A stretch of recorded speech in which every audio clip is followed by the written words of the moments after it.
Mr. Craig Sands, the General Manager of Secret Bay, Mr. Hubert Winston, Director of Tourism Services at DHTA, management and staff of Discover Dominica Authority and the Ministry of Tourism, staff and students of Dominica State College, stakeholders, media, viewers tuning live via DBS Radio, GIS, MO News, the Ministry of Tourism, and the Discover Dominica Facebook pages. Invited guests, ladies and gentlemen, once again, good morning.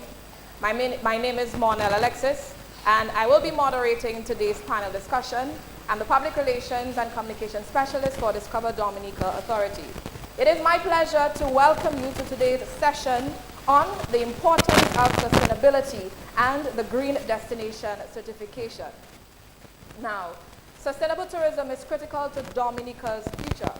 According to the World Travel and Tourism Council 2024 Economic Impact Research, the travel and tourism sector contributed 10.9 trillion globally, representing 10% of the global GDP and supporting 357 million jobs worldwide. This highlights why this initiative, like Green Destination, is important for a destination like ours, Dominica. But before the talk, let's pause to invite the Lord in our midst. And for that, I invite to the podium Mr. Corey Surgenton to lead us in prayer.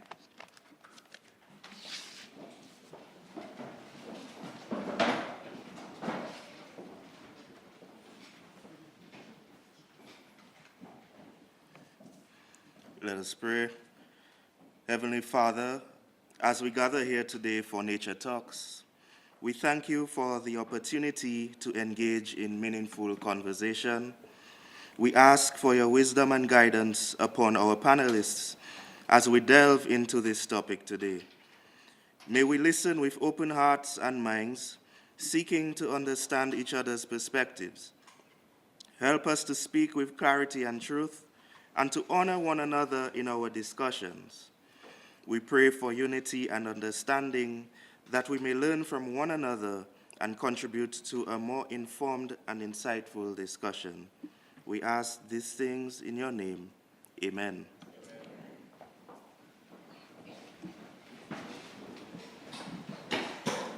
Thank you very much, Mr. Surgenton.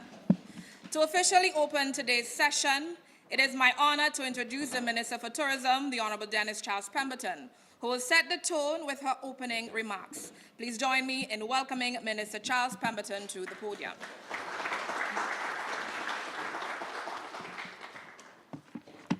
Thank you, Ms. Alexis. Good morning, everyone. You should have more energy, very early.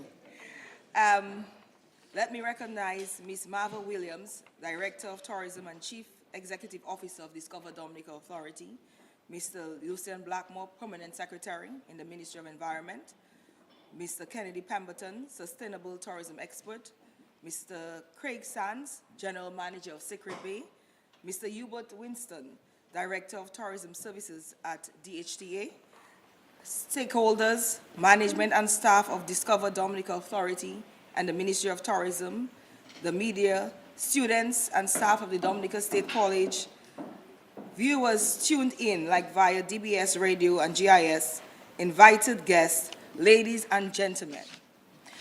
Let me begin with a truth. The world is changing and the pace is accelerating. As Minister for Tourism, I stand before you to do more than celebrate our identity as a nature island. I am here to issue a call for action, for commitment, and for shared purpose. Dominica shines its beauty, but beauty requires protection. Our waterfalls, forests, rivers, and reefs flourish when we commit to stewardship. Green Destination Certification reflects that commitment. It shows we are prepared to back our values with evidence, intention, and long-term thinking. The journey is already unfolding. Across our island, eco-friendly practices are gaining ground. Accommodation providers embrace solar power, eliminate single-use plastics, practice composting, and design with nature as an ally. community-based tourism grows stronger, ensuring visitors experience the richness of our culture while uplifting local lives. We invest in sustainable agriculture, protect our marine areas, and soon will expand access to clean geothermal energy. We shall establish the first sperm whale reserve in the world. And recently, we committed to CORSIA, the carbon offsetting and reduction scheme for international aviation. These efforts are forming a solid foundation. Green certification brings even greater possibilities. It opens new tourism markets led by travelers who prioritize sustainability. It creates channels for international funding, green investment, and strategic partnerships. It positions Dominica as a leader in responsible tourism and resilience, not only in the Caribbean, but globally. This morning, I proudly welcome our panel, Mr. Hubert Winston of DHTA, representing our private sector powerful role in building sustainability from the ground up. Ms. Marva Williams, Director of Tourism and CEO of Discover Dominica Authority, aligning our brand with truth and meaningful progress. Mr. Lucian Blackmore, Permanent Secretary from the Ministry of Environment, ensuring tourism flourishes in harmony with environmental priorities. Mr. Craig Sands of Secret Bay, a beacon of what is possible when luxury and sustainability work together. Mr. Kennedy Pemberton of Greencase, guiding us through international certification with technical expertise and global insight. This work extends beyond government. Progress grows through partnership, through innovation, and through individuals willing to make bold decisions. So as we begin today's discussion, I ask you, what legacy are we shaping? Will future generations say we defended Dominica's green promise with action and courage? I am honored to welcome you to our very first Nature Talks panel discussion as part of our celebration of Tourism Awareness Month. Let today inspire deeper dialogue and real outcomes. The Nature Island represents more than a name. It reflects a promise, one we must honor with unity and resolve. Thank you.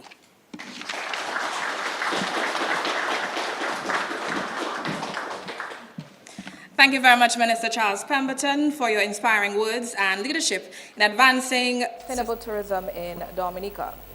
Over the next hour, our expert panel will explore how sustainable practices are reshaping the tourism industry and what the Green Destination certification means for Dominica's future as a green destination.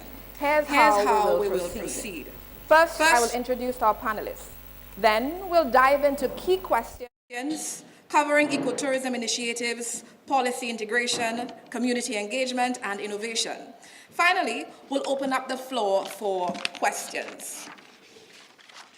My role today is to be the guide in the discussion and to ensure we cover the most important aspects of sustainable tourism and green destination management.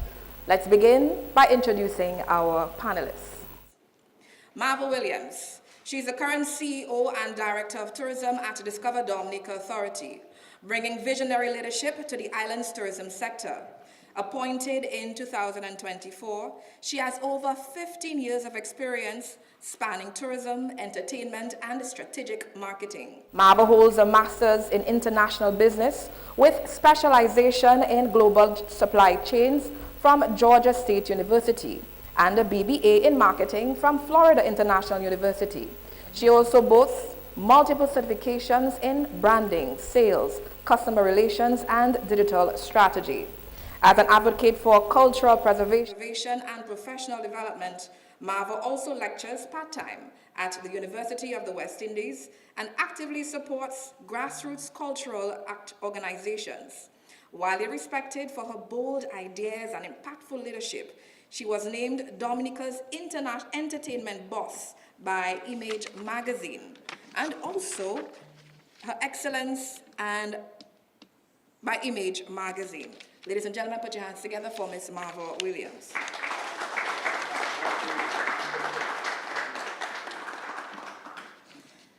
Mr. Hubert Winston.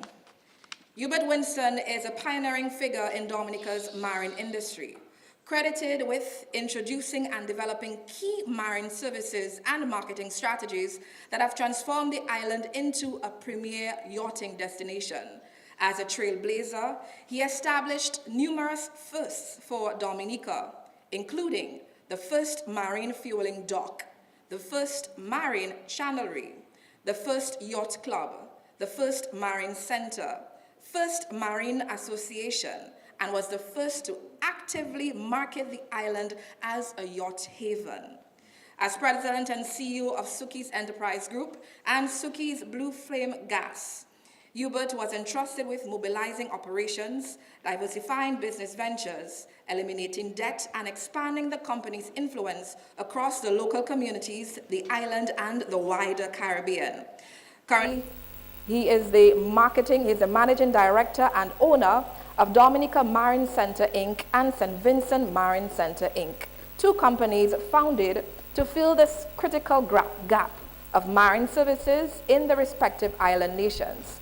Today, these companies serve as marine industry leaders, offering cutting-edge equipment, sales and services to clients across 34 islands and 2 countries. Ladies and gentlemen, put your hands together for Mr. Hubert Winston.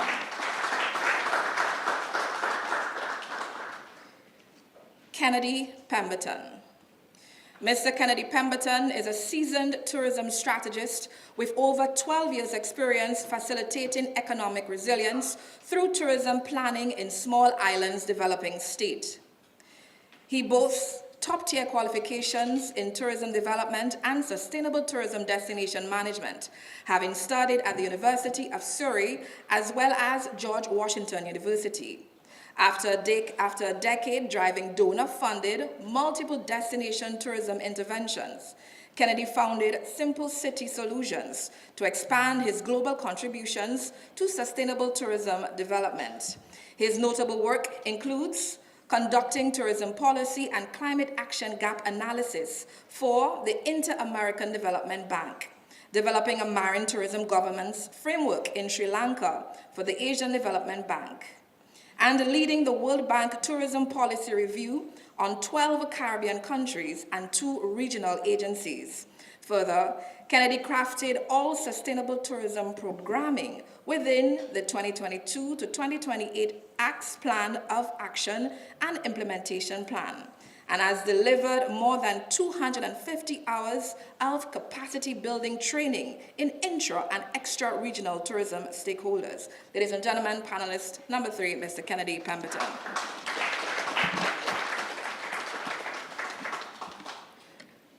Lucien Blackmore. Lucien Blackmore is a senior public administrator and a licensed professional civil engineer specialized in infrastructure design, project management, and construction management. Mr. Blackmore has extensive experience at the permanent secretary level, serving in multiple ministries in the public service. Currently, as a permanent secretary for the Ministry of Environment, Rural Modernization, Kalinago Upliftment, and Constituency Empowerment, he leads initiatives focused on sustainable development, environmental protection, and community empowerment.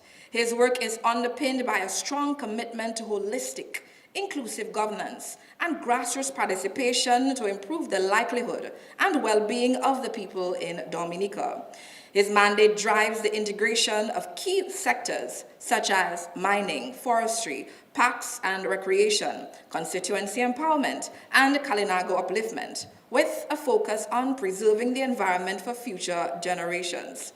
His dedication to public service and extensive background in engineering and administration have positioned him as a key leader in driving sustainable development and community empowerment in Dominica. Mr. Lucien Blackmore.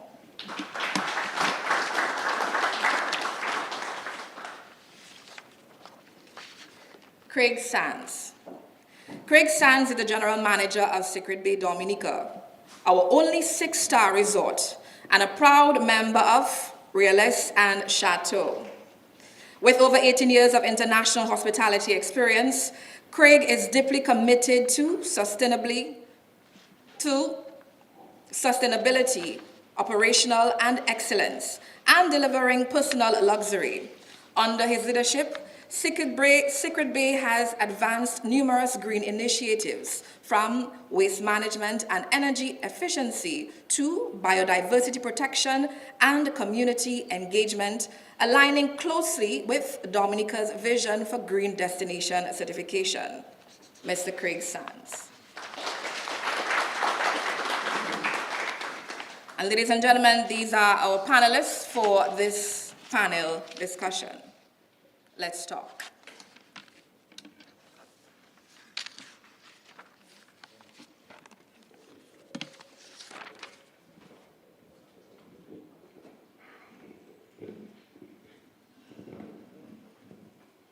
We begin our conversation. The first question goes out to Ms. Mama Williams, CEO of Discover Dominica Authority. Ms. Williams, Dominica is celebrated for its rich biodiversity and natural beauty. How is Discover Dominica Authority enhancing tourism offerings while ensuring these assets are protected and aligned with sustainable destination management criteria?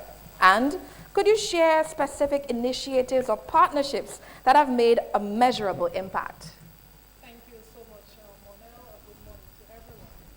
Firstly, Dominica's natural heritage is embedded in our tourism identity. And that is why, while we preserve our natural identity and also work on promoting it, whatever we do has to be intentional and it has to be a collaborative effort. Us being here today with our other panelists and partners, it solidifies what we're talking about. The Discover Dominica Authority, we work very closely with the Ministry of Tourism. Our minister is very much involved in everything that we do. And extensive to that, we also work with the Forestry Division under the umbrella of the Ministry of Environment. Now, the Ministry of Environment, they're responsible for protecting our natural assets and for balancing that sustainability aspect. And when the two go hand in hand, we work under their direction. So whereas we engage and tell people about Dominica being this amazing destination, we follow the lead of the Ministry of Tourism, we follow the lead of the Ministry of Environment, whatever messaging that we put out to our visitors. Additionally, through this partnership, we are able to align ourselves and present a destination who is looking towards all the qualifications for green certification. So forestry will play the key role in the maintenance, in biodiversity and all the sort. And we are the ones who manage the visitor expectations and all the experiences that they have. Our marketing is consistent. We speak sustainability, and that is actioned in our groundwork, in our messaging. It is seen, and we'll talk a little bit later about our community tourism, in all the efforts that we do and everything that is embedded when it comes to the sustainability aspect of it. And thank you very much for that response, Ms. Williams. Mr. Blackmore, question. From your role overseeing environmental protection and community empowerment, how does sustainable tourism certification integrate with national policies on environmental conservation, rural development, and cultural upliftment? And what governance mechanisms are critical to support this integration?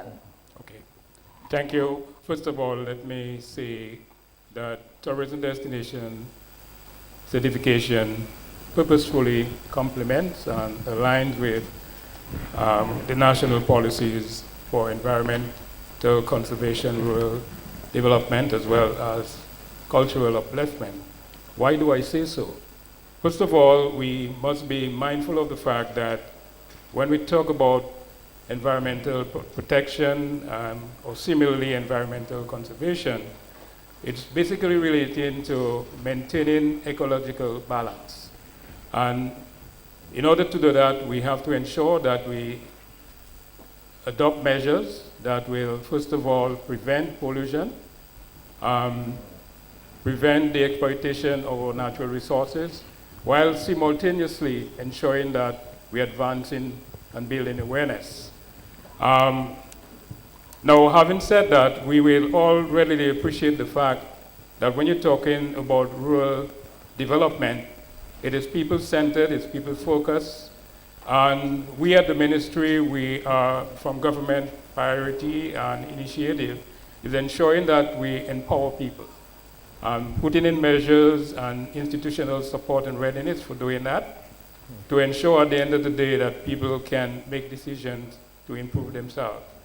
As you rightly heard the minister pointed out, our brand of tourism is Nature Isle, and complementary to that is also the fact that we want to ensure that we have a very well-rooted community-based tourism component. That can only emanate from we having a very conscious, a very well-focused, and a very structured community who understand the tourism product and the role that they have to play. At the same time, we're looking at measures of how we can uplift and advance our communities. And of course, we're recognizing that the tourism product now, when you heard it from, even from your own remarks saying the global figures that we have, even when you look within the Caribbean basin, that accounts for over 413,000 jobs within our Caribbean basin. The last time I checked, the English-speaking Caribbean only had a population of about 43.2 million people. So that is very substantial. When we look at the aspect to do with cultural upliftment, we all in the room can readily appreciate, and I'm looking at Donaldson purposefully in that regard, that when we talk cultural upliftment in Dominica, it's almost synonymous with we say in Carinago upliftment. Tourism, as all of us will understand, is about identity, is about the people, is about our way of life. And of course, the Carinago are indigenous people of Dominica. With that comes a very rich identity, a very rich heritage that refers to traditions and customs, and of course, the way of life. And we have to be equally mindful of the fact that we have to look at preservation and how we can even look in terms of intellectual property rights, because we're talking about very, I would say, invaluable resources, and at the end of the day, we have to understand that it's our responsibility to also protect that.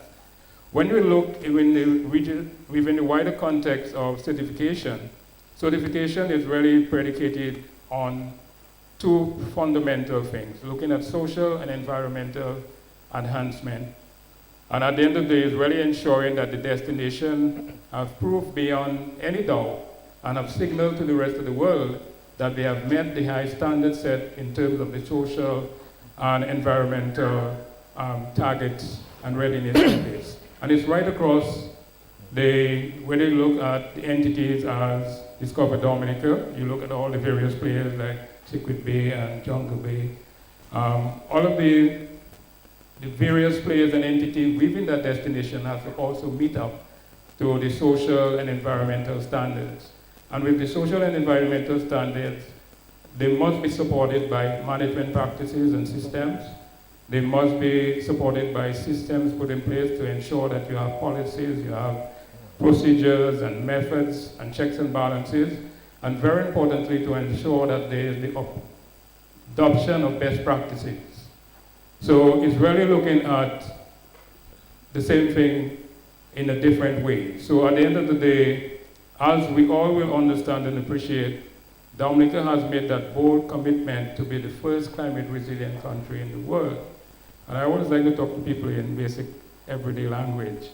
But I really want to ensure that the population understand by we saying we want to be the first climate resilient country in the world by 2030, is that we will be the first sustainably developed country. And to be a sustainably developed country, you have to ensure that you will satisfy all the 17 SDGs, the Sustainable Development Goal.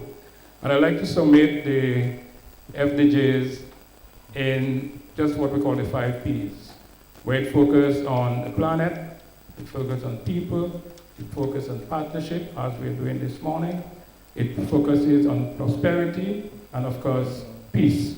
And I did it in that order because obviously we have to understand our role here is to preserve the planet. The planet is the one giving us all the resources that we need. Even by we being here this morning, the very air that we breathe, the water that we drink, the food that we have to grow, and all the other processes we have to do, all those things have to come from the environment. So this is a bold commitment Dominica has already made. And so one can really appreciate the fact that for us to ensure that we have our destination being certified as a green destination is doing the right thing. In fact, I would say we have almost 99% of that process already. It's just putting the necessary systems and so in place. So in a nutshell, the mechanisms for that is very simple. Again, you need to have strategy, you need to have plans, you need to have policies, you need to have laws, you need to have regulation, need to have empowered agencies, and we speak earlier on, you heard Ms. Mark Williams refer to Forestry Division. In fact, it's Forestry, Wildlife, and Parks. So it gives you the entire compass and focus in which you're looking at. That didn't have been in existence since 1947. Long before all of us in that room was born. So we have had that consciousness as a people a very long time ago. So we indeed have to be a global leader in the trade, and for us not to be certified as a green destination is really a travesty upon ourselves. But let us not fault ourselves. I think we're definitely well along the way. So most of what we need to put in place in terms of the mechanisms are already there. Like I said, all of us would know that we have the National Resilient Development Strategy coming out of Hurricane Maria. That is our priority national development going forward. And coming out of that, we have the Climate Resilient Recovery Plan that sets out all the key things that we have to do. And so the mechanisms are all laid out already in terms of laws. Just recently, in 2022, we had a new revised forestry policy. Environmental sustainability is something that we have been championing for a very long cause. So I would say all the necessary prerequisites and mechanisms are well orchestrated already. It's a question of ensuring we remain updated, it remain enhanced, and it remain functional. Thank you very much, Mr. Blackmore. Kennedy Pemberton, given your experience with sustainable tourism strategies in small islands developing states, how can digital tools and innovative technologies support sustainable tourism practices and help stakeholders meet green destination certification requirements? And could you provide examples of successful tech-driven sustainability interventions? Thank you so much for that question. Good morning, everyone. That is a huge question, right? And so in the discussion today, I am going to make it a particular point to be very practical. And let me start off with a personal story and example, because we need to sometimes step back and understand even what the question is asking us. So let's start with sustainable tourism. A couple of years ago, in my capacity as Sustainable Tourism Advisor to the Association of Caribbean States, I was having this very conversation with the newly incoming Secretary General. And his perspective on sustainable tourism was this. He said, Kennedy, why are we as an organization pursuing this pie in the sky, feel-good type of tourism? Doesn't that hurt the amount of visitors destinations are going to receive? And that question for me really set off a train of thought where the light bulb went off, where I said, people still don't understand in practical terms what sustainable tourism is and the benefits and the impact that it can have. So very quickly, sustainable tourism, we know about hosting guests, taking care of those persons who are away from home, who've chosen our destination for whatever reason. The sustainable tourism element, it really looks at how do we do that in the most responsible and respectful manner. And I'm very happy to see lots of young persons present today in the audience, because not so long ago, although I was joking with Odile that it seems like the years are catching up on me, I was sitting where they're sitting. And so with that basic understanding of what is sustainable tourism, let me put the question now into that context. So with that need to be responsible, with that need to take care of our guests in a way that is respectful of ourselves, as the host destination, sustainable tourism and its value really becomes important when we look at the practical touch points of the industry. So think about things, for instance, like the cross-sectoral support. Tourism needs energy, tourism needs water, tourism needs infrastructure, right? Think about tourism services. Those are the aspects provided by government. So what about the entry and the exit clearance processes? What are those like? So when we connect that context with the whole idea of technology, my recommendation is very simple. Use technology to enhance how responsible we are by replacing or humanizing, again, very interesting, using technology to humanize the mundane parts of the tourism industry, the parts that we don't like. So if I give the example of Dominica now moving towards having an online ED card when we come in, what we're seeing from a sustainability context is we're replacing the need for all of these people. We're now automatically having the visitor cue this information in, so we're saving on that back-end data processes. But now we have a ready-made database to better understand where are the areas of value for those guests and how do we better serve them. Right? So again, we have to make sustainable tourism using technology very practical. Let me give you another example, because the use of technology can be at the micro level, so the actual individual who might not think they are part of the tourism industry, but also at the macro level when government steps in from the governance perspective. Can anybody tell me what this is?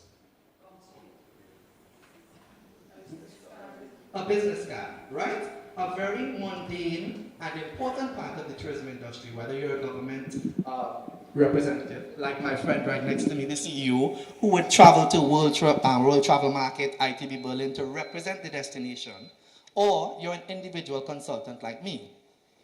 Does anybody know what this is? This is the business card now using technology. So what this has done is, you know, this current generation, we never leave home without our phones.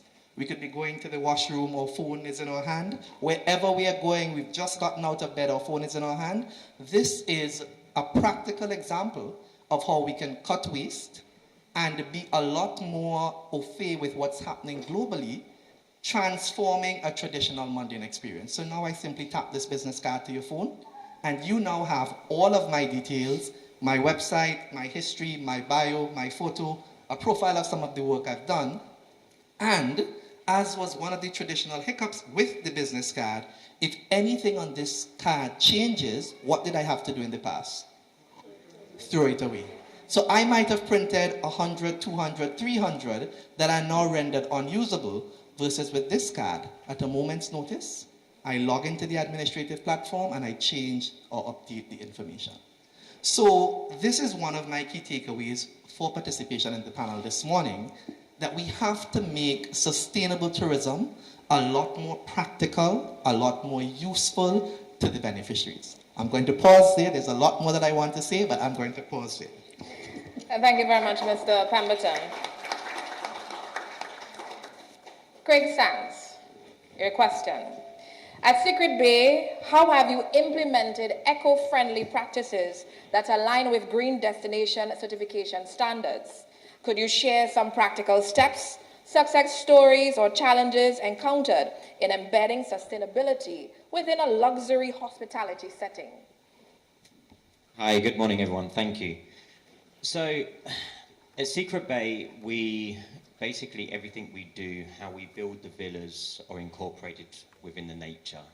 You know, eliminating single-use plastic. That's a super important one. You see islands of plastic in the ocean, right? And every single one of us play a massive part in that. You know, when we build the villas, it's minimal disruption to the lands. We've got 40 acres, and we only build on 7%, and we build around the trees. You know, we don't cut any trees down. And that's very important, not just for the nature, but also for the wildlife. You know, all the birds. We've got iguanas, an iguana sanctuary, turtle conservation. All of that plays a massive, massive part. And you spoke about water. You know, hospitality uses a lot of water. However, we reuse our grey water for irrigation, for example, minimizing our carbon footprints. Now, for a big property like us, it's very easy, but for smaller properties, it's very, very difficult. But there are ways. I've seen, you know, smaller properties capturing rainwater and reusing that. And I think that's incredible. You know, especially on an island like this, where you have tons of water, more than the UK. And we could reuse all of that. You know, it's literally falling daily. So we do all of that, and we have a botanica garden. And I'm very, very proud of this garden. So we grow all local herbs, vegetables, and fruits. But we don't overgrow it, because we don't want to take away of what we're purchasing to the local community and the local farmers. That's very important for a business our size, and for every business. And it's very important to keep that revenue in the local community. So we have a little botanica garden in the middle of nature, right beside our river, and we basically go through there with the chef, and we pick all the local herbs and the vegetables, and then cook the meal there with what we pick. For me, that's very, very special. And guests love it. They enjoy it. And you see now that luxury hospitality is moving towards a more sustainable and eco-friendly hospitality. The people want that. Our guests want that now. So it's very important we play that part. And from the start of the guest journey, we're actually explaining that we're sustainable, we are eco-friendly, and we incorporate it into the guest experience. Now, the biggest challenge in luxury hospitality is keeping those high standards. You know, we all use plastic. At home, you'd use plastic and all those luxury items, where it's very hard to keep those standards high in that environment. However, once you incorporate it into the guest experience, from the time they're looking at you, looking for the island, the destination, and they see that you're a eco-friendly island, they expect that. And it's very easy then to keep your standards high, because the expectations are there. So yeah. Thank you. I think I answered everything. Yes, I have a follow-up question for you. Secret Bay is green certified. Recently, you received a higher score. Can you speak on that, and how does that make you feel as the manager of Secret Bay? Very proud. But not just proud, I'm proud for the team. And the team and our guests play a massive part in achieving that. So yeah, we've been part of Green Globe 5 years this year. And yeah, we achieved 93%. And our forecast to achieve next year would be 98%. Thank you, everyone. And yeah, and it's not just about, you know, eliminating the single-use plastic or reusing the water, you know, the LED lighting where we can. It's not possible everywhere. It's also how we work with the local community. And that is a big part of Green Globe and for the destination. And it's a big part for Relaine Chateau. Their main pillar is sustainability and local community. So it all plays a massive part. But yeah, I'm very proud of the team. Very, very proud. Thank you very much, Craig Sands. A question to you, Mr. Hubert Winston. Marine tourism is vital to Dominica's appeal. How have sustainability principles influenced your marine services and operations? What innovations or strategies have you implemented to ensure the marine sector contributes positively to Dominica's sustainability goals?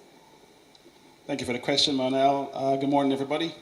I smile because I know over the years I've had many challenges to convince the tourism department and the DDA that marine tourism is significant for the country's economic strides. And it's really good. I really feel proud now to know that we have made some way. Marine tourism definitely is significant for Dominica's general overall tourism sector.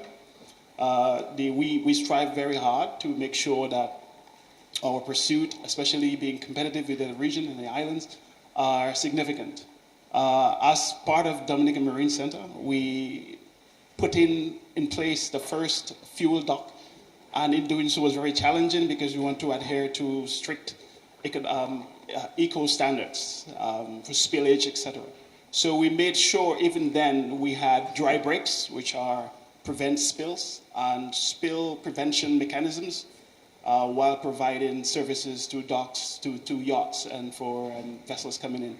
One of the significant things that we did at the time when we were filming Pirates of the Caribbean, when they came in, there was no fuel system in place for their many boats. So we scrambled very fast to get everything in place so that we can provide that service to them. So we look also ahead of that, and in terms of our community-based tourism, our whale watching operations, our dive operations, we all adhere to strict standards, because to be a Green Globe or to be a green certificate, you have to adhere to all the strict standards. So the spillover in itself has resonated itself to all the sectors that are involved in marine tourism.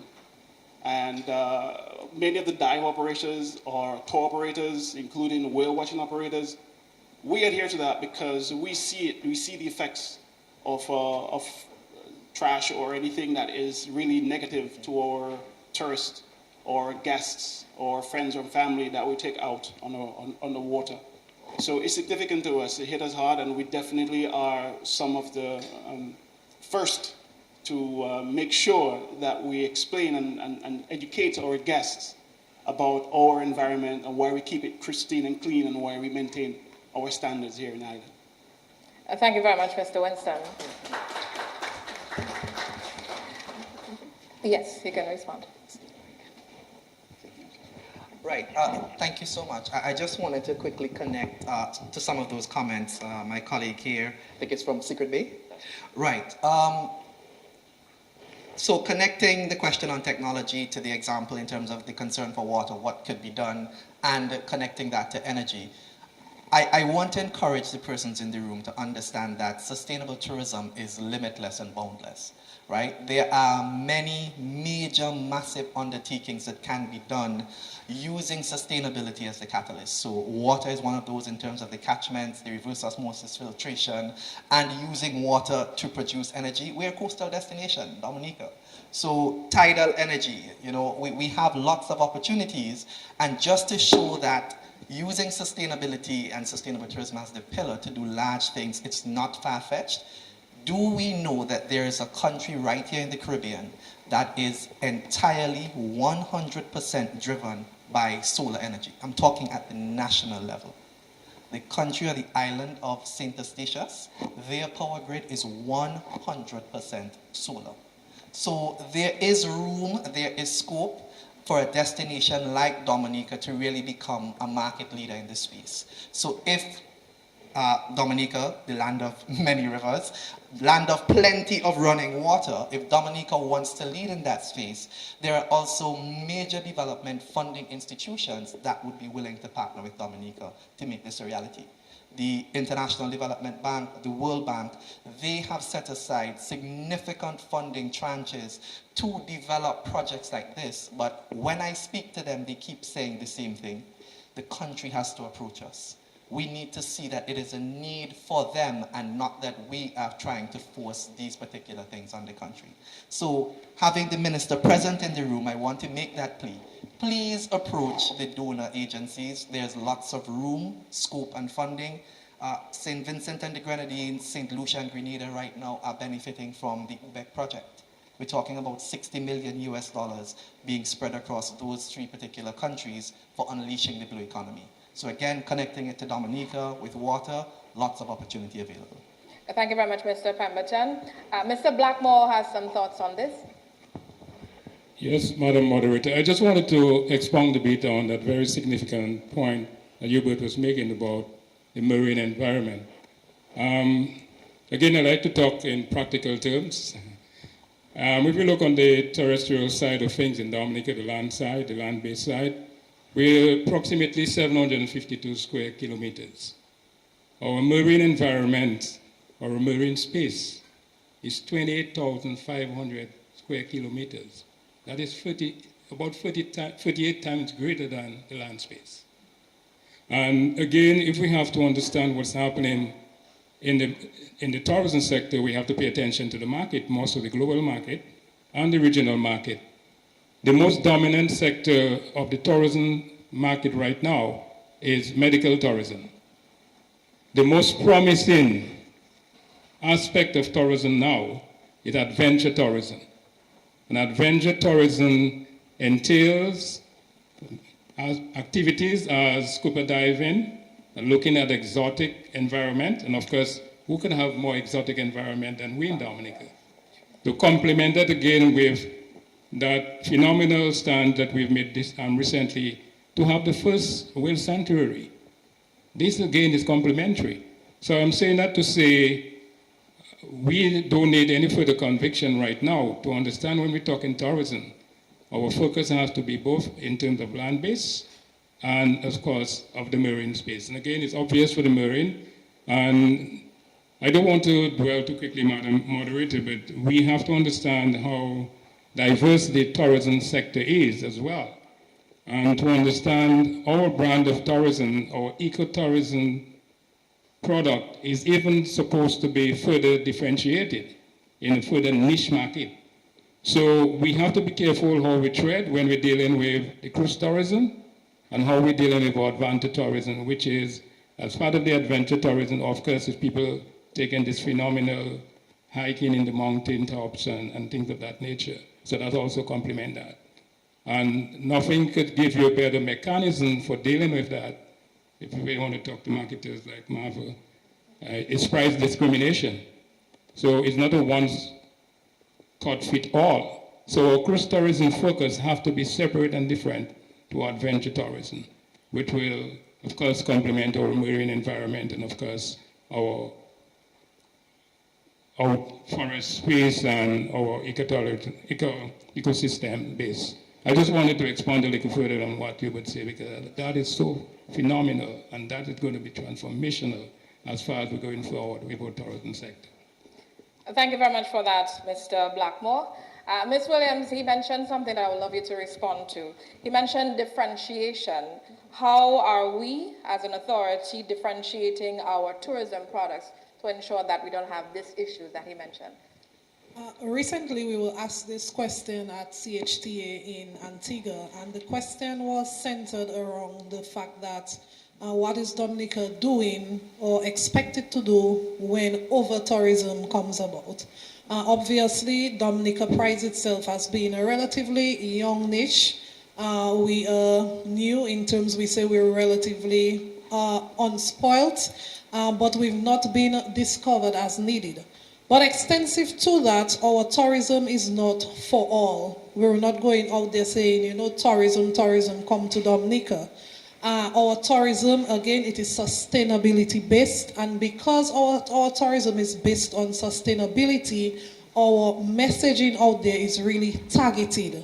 So we go over after nature lovers, we go after people who are interested in ecotourism, we go after people who are interested and willing and part and parcel of saving the environment. So in everything that we do when it comes to cruise, when we speak about marine, when we talk about adventure, when we impress on health and wellness, agro, aqua, when we talk about even the Kalinago, it is very targeted, it is based on the community, and it embodies the power of sustainability as a nature island of the Caribbean.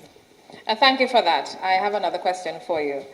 From your perspective, what are the biggest challenges Dominica faces in embedding sustainability across the tourism sector? And how can shifting traveler expectations and global trends, such as demand for local food and eco-friendly experiences, be leveraged to support certification goals? So we've been talking a lot about the shifting, but let me answer your first question. One of the major challenges for us as we head towards certification is being able to balance the development with the preservation and the sustainability. Post-COVID, a lot of the feedback that came is that, we need to develop certain areas. We need to build marina. We need to improve on our port offering. We need to make access to the destination a little bit more seamless. And the question around all those conversations is, how do we maintain our nature? How do we ensure that it is sustained while developing? The two of them, they have to work hand in hand. Recently, I did a site visit led by the Honorable Minister of Tourism to the marina site. And one of the highlights of that conversation was, it was so impressive to hear the developers speak to the nature island of the Caribbean and the fact that in building the marina, sustainability is at the heartbeat of everything. To make sure that the nature is not destroyed, to make sure that the trees and the plants and even the fruit trees and the herbs and so can be reinforced when that marina is being built. That was brilliant for us, and that was the highlight of the conversation.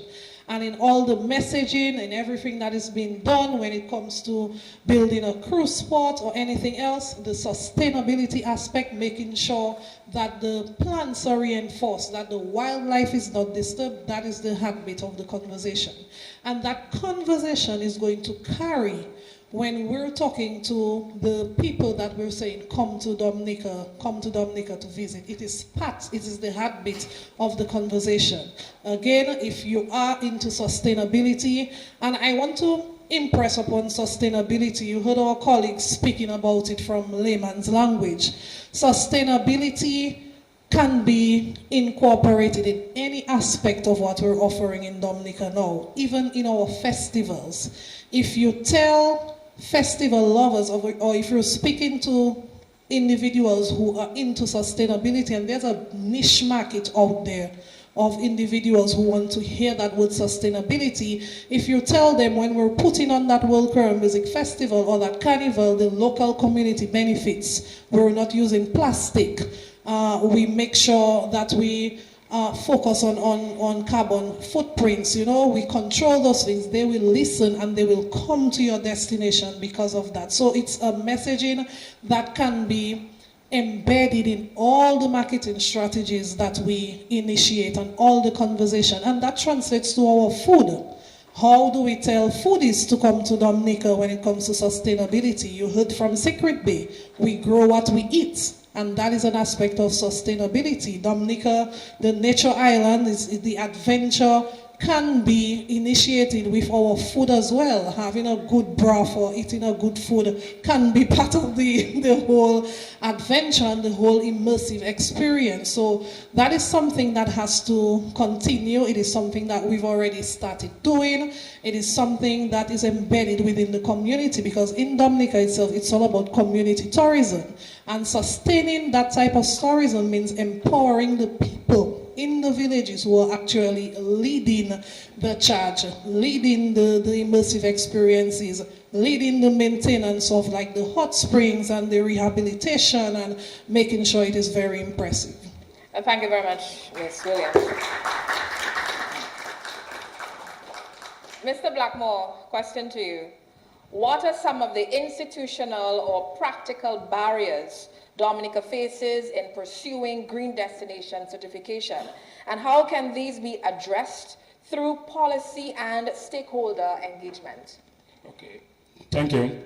First of all, if we look in terms of barriers, what are we dealing with? We're looking at the environment, we're looking at the social factors, and of course, when we look at the social factors, we have to look at people's way of life, their livelihood, and things of that nature. I think we can say with a fair degree of confidence, most of the institutional readiness and barriers that we have that would sort of be a limitation to we readily subscribing to the practice and certification for green destination, I think is fairly well acquired already. My reason for saying that is when you look in terms of the number of policies that government has made by way of even we subscribing to the global accord where environmental sustainability principles and practices is very much driven by the United Nations, we have ascribed to most of the international bodies, and if you subscribe to the international bodies, you have to do what is called for in terms of you meeting the expectations and the nuts and bolt issues that you have to do on the ground. The other very essential thing is we know that most of the policies that has to be taken by way of even we putting in place what you call a national adaptation plan and even the nationally determined contribution, those are measures that we have to take as a country to ensure that your environmental practices are very much under control, and more importantly, that you're also subscribing to climate change factors or mitigating factors. Because at the end of the day, the thing that we have to, the idea we must understand, one of the reasons for we pursuing environmental sustainability is to be able to ensure that we have a better quality of life. And for us to have a better quality of life as a people in the region, we have to be very mindful of the threat of climate change and greenhouse gases and the limitation of that. I will say by not way of boasting, but we need to know that as a people, whereas most of the global communities are putting in measures and systems and processes in place now to ensure that somewhere by 2050 that all countries will be carbon neutral, meaning that they don't have any negative carbon footprint. We in Dominica from last year have been carbon neutral. And so those are some of the things that we need to really, and I really listened very attentively to what Marva was saying. Those are the things we need to champion out there. That is because of the things that we're doing. Dominica, almost 2/3 of Dominica is covered by forest. So in other words, what we are saying as a people, we are contributing more to the environment in an enhancing way than we're doing in a damaging way. So we're carbon neutral from since last year. The other thing that we only need to go with that is to say that, and again she comes from Mao, I must say that, our gold medalist, long jumper, if we have those two things to brand Dominica, I don't think we need anything else to do. But in terms of the institutional readiness and barriers, I think most of what we need to do by way of policy, by way of laws, by way of regulation, and even in terms of investment, I think those are ongoing things. And if I may just say one of those, and we have to champion our indigenous Karinago people or heritage or identity. One of the critical things that we have to understand for them, because if we understand our existence, we understand our history, and Donaldson is there, he can attest to that. You will notice through tradition, even crops would have been things like toloma and root crops, not even things like plantain and banana that they would grow in the past. So they really adopted a way of life that they could readily adapt to what was existing in Dominica. But having said that, we now have to understand from the impact of Hurricane Maria, based on the post-damage assessment that was done by government and with contribution of the World Bank, the Karinago territory was the hardest hit. So we have to make sure that we look very seriously at disaster risk management and disaster management going forward. And one of the things we're doing now, and that is going to be soon again, Margaret, for you to add to our champion list as Dominica, what differentiates our product is that we're going to have a facility, a $7.6 million facility, that will serve as a multi-purpose. So during normal time, it would be a resort center, it would be for promotion, auditorium, and also other fairs and commercial activities. But during hurricane time and natural disaster time, there will be a facility as an emergency shelter that will have about 125 beds and accommodate over 300 persons with male and female demarcation, access for differently abled or physically challenged persons, to ensure that we have renewable energy. There it is going to be solar as well as backup for diesel. And just to see what Mr. Pemberton was talking about, not too much because I'll come to that maybe in my life's closing reading. He talked about the other side, but we mustn't forget in Dominica, we're one of the first countries that started renewable energy production in Dominica by hydro. And what happened is that when we expanded, we went for a quick fix and went to diesel, and right now diesel have outstripped our hydro. But fortunately for us, we are God-fearing people and we are blessed people. We now have our 10 megawatt geothermal plant in existence that will exceed our own demand. But of course we know, we speak in the tourism sector, when you have reliable and cheaper energy, it's going to be a game changer. So you're going to find a lot of entrants going to come into the market. And what we do not want by the time we have to expand to go back into diesel. So we're looking at complementary renewable.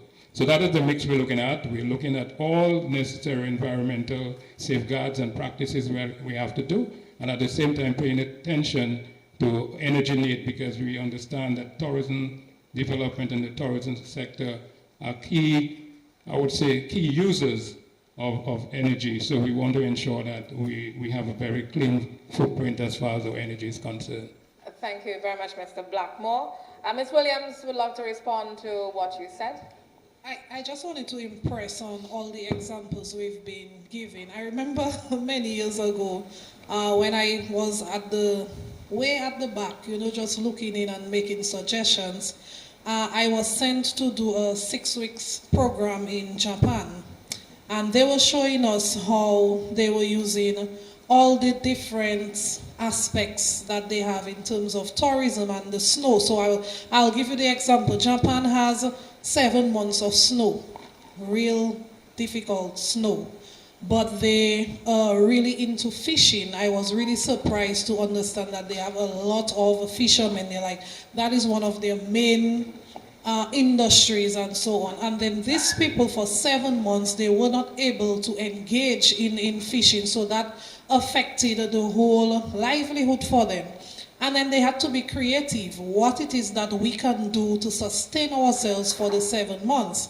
And then they had to incorporate these fishermen. They became tourism entrepreneurs. And then they've developed the whole skiing, I like to call it, on the sea, where you were able to go all the way out in the sea and enjoy and immerse yourself in that type of experience. And that became a livelihood for us. And I was asked to make recommendations to Dominica, and I drew a map where I put tourism in the middle, and I had all the other ministries with arrows directed to tourism, environment, health, all the other, and then I said to my supervisor at the time, this is the model I think that Dominica needs to adopt where tourism is concerned. When health is speaking, when environmental is speaking, when public works is speaking, when all the other ministries are speaking, if it is that we're saying we're heading towards an era where tourism is going to be the main income bringer for Dominica, everything that we do, everything that we utter has to be centered around tourism. So it's very ideal that P.S. Blackmore are giving those examples, because the geothermal, all those aspects, at the end of the day, it all leads to tourism, whether it is local tourism or whether it extends to the eco-travelers and the sustainability individuals that we're looking to come to our destination. Thank you very much, Ms. Williams, for that input. A question to Mr. Kennedy Pemberton. How can Dominica balance economic resilience through tourism growth with the imperative to protect its environment and social fabric? And what role does certification play in guiding this balance? Thank you so much for that question. So how do we balance? In very simple terms, and this is a conversation I've had at extremely high levels, development agencies, multilateral agencies, regional institutions, we need to first decide within ourselves how we want to measure success, right? And this is a question that needs to be answered in the true frame of understanding sustainable tourism. Traditionally, in the Caribbean, including Dominica, we look at heads in beds and bums in seats. So numbers. We say, okay, 2025 has been a good year because there's been a 10% increase in the amount of persons coming to Dominica. My contention, though, is that we need to have a shift in this definition, this interrogation of what success means and what success looks like. And it should really be a shift moving from the quantitative over to the qualitative. So there should be, and that's the tagline for my organization, better tourism for better destinations.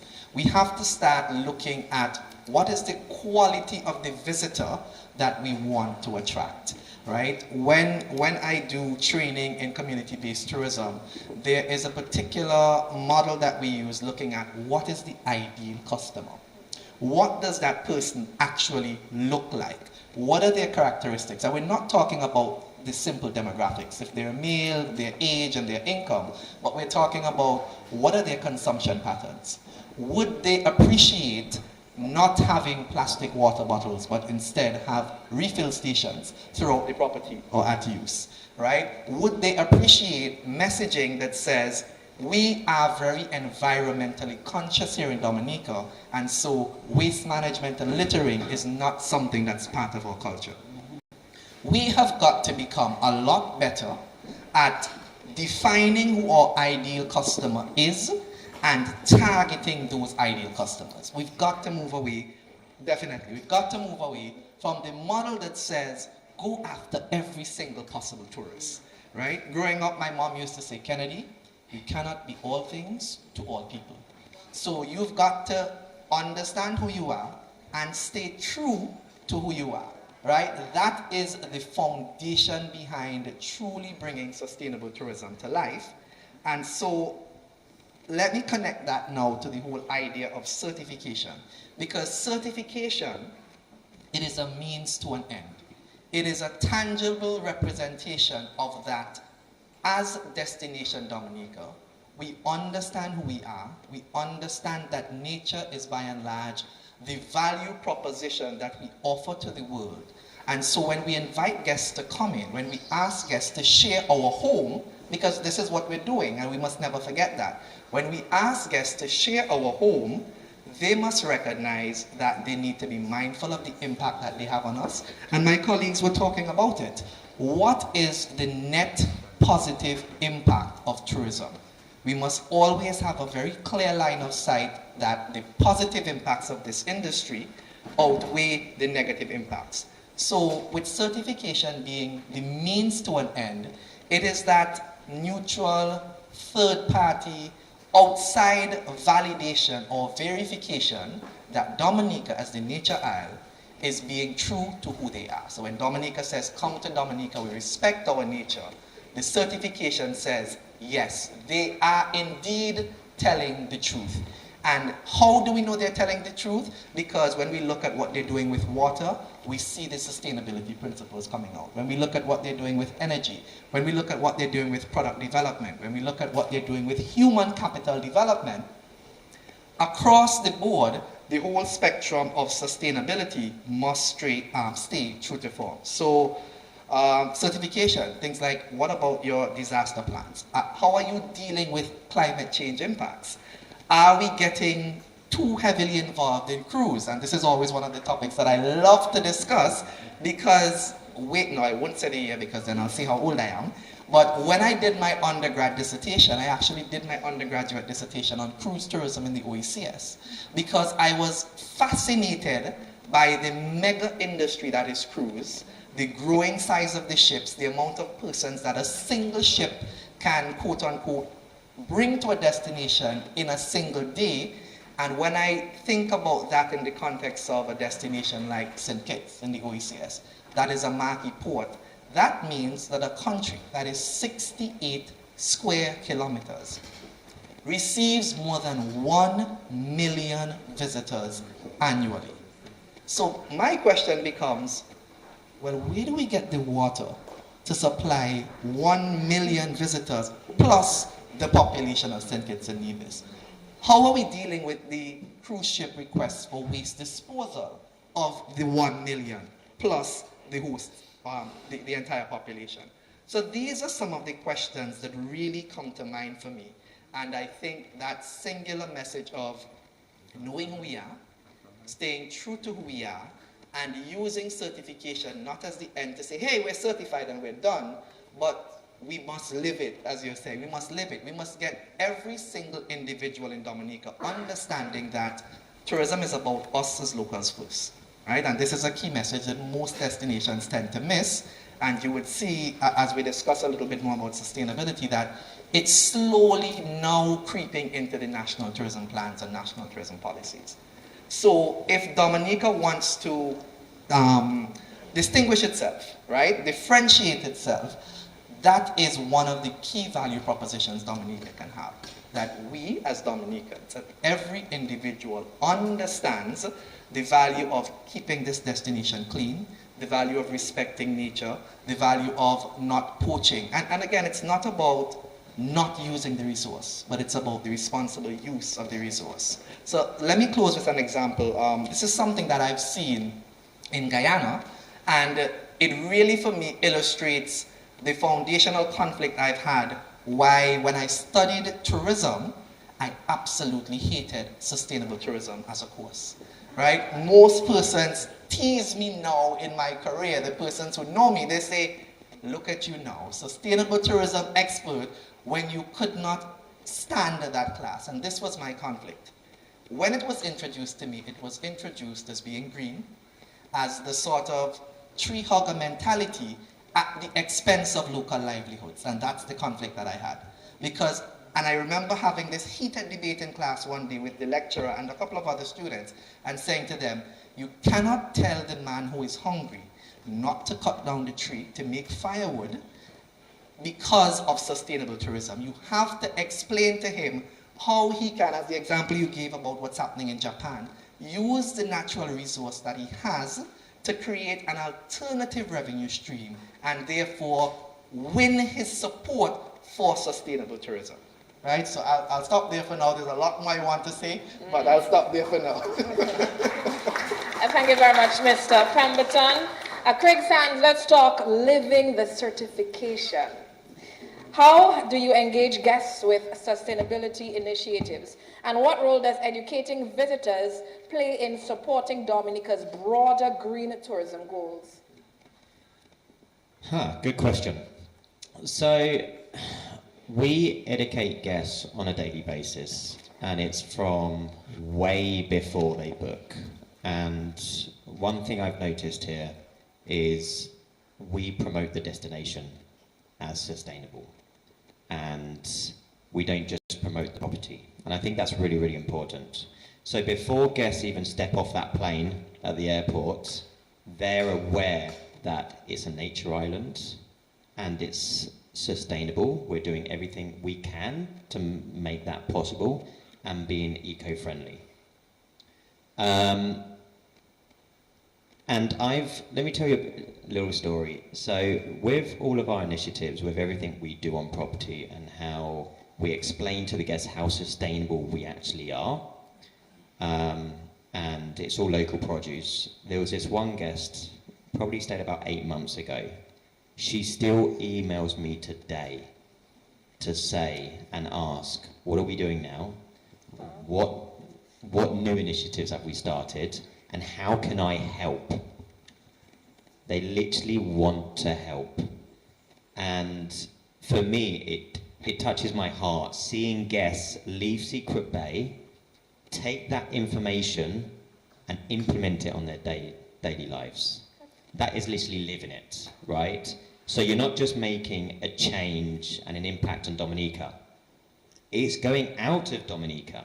So everything we do isn't just for us and for the country and for the island. It's actually making positive changes to our guests, to our tourists, so they can take that away and change their lives back at home.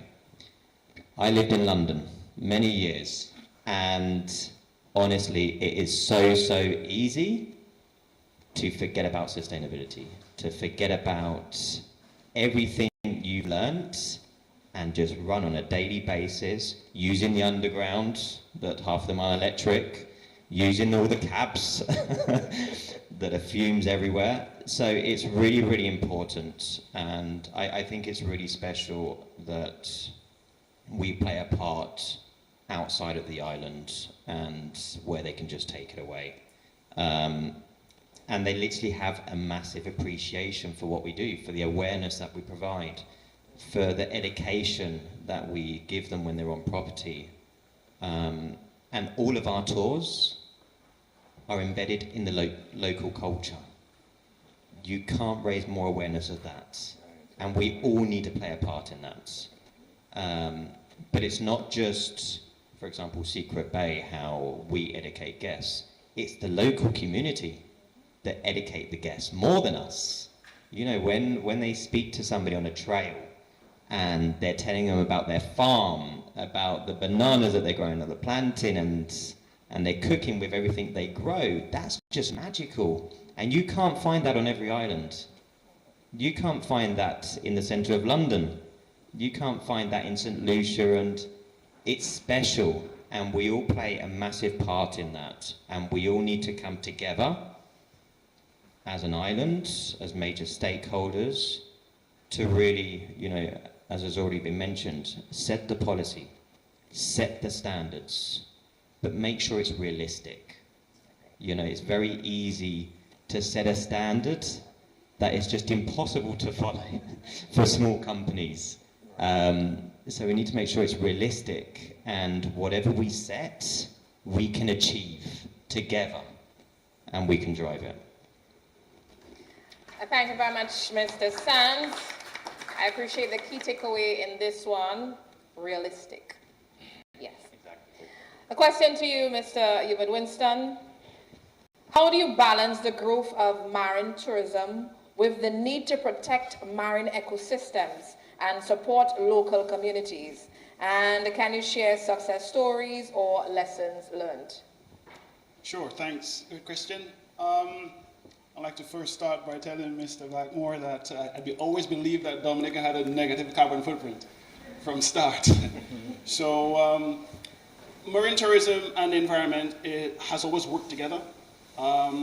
We have, as an example, we have with Mr. Simon Walsh here, we have the coral reef restoration that's been taking place. And coral reef itself is not only an attraction for divers, scuba divers, snorkelers, but it is a restoration of fish stock for a fisherman, for your plate. So many times I would scuba or dive or snorkel and I would see large yellowtail snappers or parrotfish, and I explained to our guests that the parrotfish you see just swam in front of you is responsible for the lovely sandy beaches that you like, you know, or the yellowtail snappers are extremely tasty, but you know, we are in a protective zone. So the marine industry has always been an advocate for marine protective areas, always been, and I think possibly. Swiffer Scotland Marine Reserve, Cabrett's Marine Reserve were established because of the advocacy of marine industry and marine pioneers within the industry on the island. So Dominica has always been a pioneer of marine reserve sanctuaries or national parks. because we have it in abundance and we love to protect and to showcase what we have. Some community involvement, as I just said, Soufriers and the coral reef restoration project. One of the things that you would see also if you travel to the northeast and places like Calabishi has now been a hub for restaurants. And these restaurants did not evolve overnight. These restaurants came to be because of the demand by the yachts and the yacht tourism. So Portsmouth, Roseau, Calabishi is right there in terms of restaurant appeal for visitors. At the moment, our tour company, White Gabuli Tours, do tours in the south. We do tours together with Soufrier Outdoor Center, and we do also collaboration with Erica's Farm in Coolabah Ridge. We also work in tandem with Bamboos, Sulphur Springs. So we work a lot with community areas, community tourism, not only in the north, in the south, and we like to spread how we do our tourism. I remember not too long ago I was in Col Soufrier. And I was shocked by a community member came out there and said, you know, I'm very proud and very happy that you guys are in Col Soufrier, because most people don't come here. As a tour operator, they don't come here. I said, no, we love coming here. It's an area to relax, to enjoy, to explain, to educate our guests of different communities and different aspects of area of tourism that we like to showcase. So we don't only go to one area. We don't like to trample to one area or the valley. The valley is great. We're there every day. But we like to spread it about, to move other areas, to do the farm visits, to do the hot springs in a different area compared to Watton Raven that is renowned and well known. So this is part of what we do. We expand on our reach, and the marine tourism has been a catalyst in keeping the marine parks and marine protective zones active. And there's only great things to say about marine tourism. I'm very happy that I'm here to explain about marine tourism and where we are heading and where we came from. Try to bring forth to the tourism department why marine tourism is important. But here now that we are actually accepting the fact that marine tourism is the key environmental or key economic role for the island, because every other island has been very forthcoming with marine tourism. And bringing it here to Dominica is key, and I love it. And thank you very much, Mr. Winston. It's almost time to wrap up, so I have one more question for Mr. Pemberton and then a question for all the panelists. Mr. Pemberton, briefly, how is the success of sustainability efforts measured and reported in the region? And what tools or frameworks are used to monitor progress and ensure accountability? I like that question. And the simple answer to that question is that there is no singular standard that the region currently subscribes to, right? But let's unpack that, because if I were to put it in a simple 1, 2, 3 step process for us to follow, this whole idea of recognizing that success. So action, verification, and then the final reporting. So the action when it comes to sustainability is what we're trying to do here is to encourage behavioral change. Right? And we can do that through a number of ways, through education, but really, and I think the point is really made by looking at some of the examples regionally. So if I talk about Rewa in Guyana, traditional community, indigenous persons, the Wapichama tribe, where it's a fishing, farming, poaching community, right? They live off the land. And there, it's home to the largest freshwater fish in the world, the arapaima fish. And when sustainability was introduced to that particular tribe, in terms of, again, speaking the language that the persons who are receiving the message will understand, they recognized that their actions, while traditional actions, was actually depleting the major resource within the community. And so with the sustainability efforts and education in that community, they were able to transition from a poaching community to a tourism community now focusing on the arapaima preservation. And this opened or segued their introduction into tourism in many ways, because now that remote community became particularly valuable for the slave market. which is the scientific, academic, volunteer, and educational aspect. So the researchers who are interested in preserving the indigenous culture, indigenous knowledge, the biologists who want to know about the genealogy of the arapaima, why does it grow so large, how does it survive in fresh water. So they now have large living foreign contingents that come to respect their way of life and to better understand what's happening there. We would have seen similar examples, for instance, in looking at reef preservation and management, whether in Tobago or in Jamaica, Bucca Reef. I remember the first time I visited the Bucca Reef, I was severely underwhelmed because I couldn't understand what all the fuss was about. The reef was dying, and because there was no sustainability element, tourism was left unchecked. So you had a situation where many visitors were being shuttled to the Bucca Reef. They were allowed to walk on the reef. They were allowed to break off and take back home pieces of the reef. And so a major opportunity was lost and the reef was dying. The flip side of that is what we saw efforts like this Jamaica doing, where they said, we want to have coral replanting systems, coral replanting initiatives. So they started off with coral nurseries, regrowing a lot of the corals that had died and that were indigenous to that particular part of the region, and they connected it to tourism in a very interesting way. And I describe it as, you're getting free labor at the same time of making income. Because do you know who they were using as the primary labor for replanting those reefs? Visitors. Visitors were coming to Jamaica, paying to participate in this tour, to look at areas where coral reefs were dying, and paying to participate in helping the local conservationists replant. So you created or you tapped into a particular niche market with tourism, and you were helping the destination serve its sustainability agenda by refreshing, revitalizing this particular asset that was really important in the national apparatus. So I have to cut you off, Mr. Right. Hamilton. I apologize. We're almost out of time. Sorry, go and ahead. I have to throw one more question at the entire panel. Guys, please, 2 minutes. Keep it brief. Final question, looking ahead. What is your vision for the future of sustainable tourism in Dominica post-certification? And how do you see the green destination certification shaping the island's tourism landscape over the next decade? Please, 2 minutes, panelists. Ms. Williams. Sorry, Monel, but I wanted to just comment on what you spoke about when it comes to coral reef restoration and acknowledge the presence of people like Simon Walsh. I had being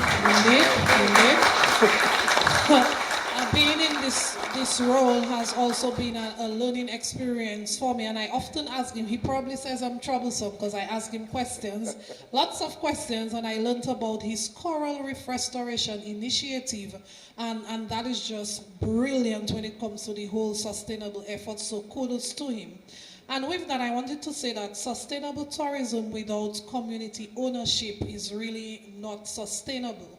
And with everything that we've spoken about, that is something that the government, the ministry, you see the peers here, all the relevant authorities have recognized, and we've made community empowerment and cultural preservation part of that journey towards certification. And we've heard about the successful example of the Kalinago territory, what they've done in terms of giving the immersive experience. And Dominica is widespread when it comes to tourism, like it's in the community. We mapped out all our offerings, north, south, east, and west, and we realized every corner, every facet of Dominica offers some level of community tourism that is driven culturally, socially, by the people living in the island. So that is brilliant for us. With that said, post-certification per se, we envision Dominica where sustainability is not just a standard. It's not the exception, but it is indeed a standard, and then my colleague here expounded on it, a means to an end. I wanted to expound on a means to an end.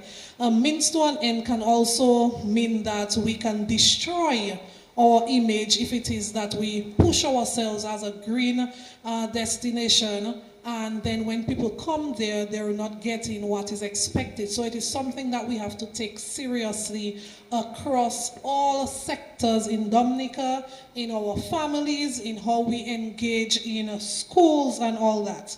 And the Green Destination certification is to be it's more than a badge. It should be the blueprint upon which we build tourism. So we look forward to the policies, we look forward to being able to manage the visitors, and just to say our messaging out there is really targeted. We are working on improving the conversation and improving who we're having the conversation with. But when we speak to destination lovers of nature, we speak to people who are into ecotourism, and we speak to those who are concerned about the environment as a destination. So we look forward to this framework and positioning Dominica as a model destination in the Caribbean. We look forward to continuing attracting the conscious travelers, to the green investors, and to the strategic partnerships like we're engaging in right now. Again, we also have to look to the digital future. Smart tourism is something to be initiated. I love that example. I look forward to receiving that app. So I can also get my smart business card. And that is something we also have to impress upon. We have to build on our capacity when it comes to smart tourism technologies like carbon footprint calculators probably, and digital sustainability badges. So we in Dominica, we look forward to a future where sustainability rolls on the tongue of each individual. When we say Dominica is the nature island of the Caribbean and by extension the world, we say Dominica is the sustainable example of what it represents to love nature, breathe nature, live nature every single day. Thank you very much, Ms. Williams. I'm encouraging the panelists to please remain within 2 minutes. We need to wrap up. The audience have to ask questions. So thank you very much. Mr. Blackmore, your thoughts? It would be simply Dominica being the most sought after ecotourism destination in the world. And the way that I see green destination assisting in that is that it's really seeking to acquire a higher quality assurance mindset and method and system. And that then can be translated into a behavioral change that Mr. Pemberton was talking about, since the mindset is behavioral, so that we can begin to see the kind of systematic shift and the best practices that the average individual, because as we were saying some years ago, and I don't know why you might stop it, tourism is everybody's business. We have to understand that tourism is everyone's business, and the brand of tourism that we're pushing for Dominica, if we want to be a nature isle tourism, it has to be clean and green. And so one of the measures you see the ministry is taking right now is to have this grassroots communal involvement where we're seeking to do cleanliness and beautification. And by we having greater awareness, some of the undesirable travesties, we can minimize or eradicate that. Could you imagine a beautiful country like Dominica, we're going through the effort of planting and beautifying the space, and people are thieving the flowers at night time and everything else.